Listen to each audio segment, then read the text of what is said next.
பெஞ்சல் புயல் நிவாரணம் வழங்குவதில் ராமநாதபுரம் மாவட்டம் புறக்கணிக்கப்பட்டுள்ளதாக விவசாயிகள் குற்றம் சாட்டியுள்ளனர்.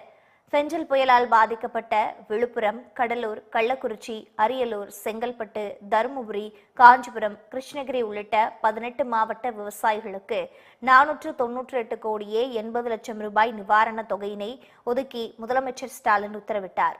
ஆனால் ராமநாதபுரம் மாவட்டத்தில் பெஞ்சல் புயலால் அதிக பாதிப்பு ஏற்பட்டு உள்ளதாகவும் நிவாரணத் தொகையில் ராமநாதபுரம் மாவட்டம் விடுபட்டு உள்ளதாகவும் விவசாயிகள் வேதனை தெரிவித்துள்ளனர்.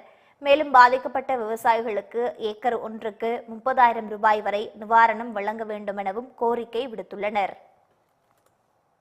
அரசாங்கம் தென் மாவட்டங்களுக்கு போர்க்கால அடிப்படையில் பெஞ்சல் புயலால் பாதிக்கப்பட்ட நிவாரண நிதி மற்றும் இழப்பீடு நிதியும், பருவம் தவறி பெய்த கனமழை மற்றும் தொடர்மழைக்கு பாதிக்கப்பட்ட மீண்டும் முளைத்த நெல் பயிர்களுக்கு அறுவடை செய்ய முடியாமல் தவித்த அத்தனை விவசாயிகளுக்கும் போர்க்கால அடிப்படையில் நிவாரணத் தொகையை ஏக்கர் ஒன்றிற்கு 30,000 வழங்க வேண்டும் என்று தமிழ்நாடு வைகை விவசாய சங்கத்தின் சார்பில் கேட்டுக்கொள்கிறோம்.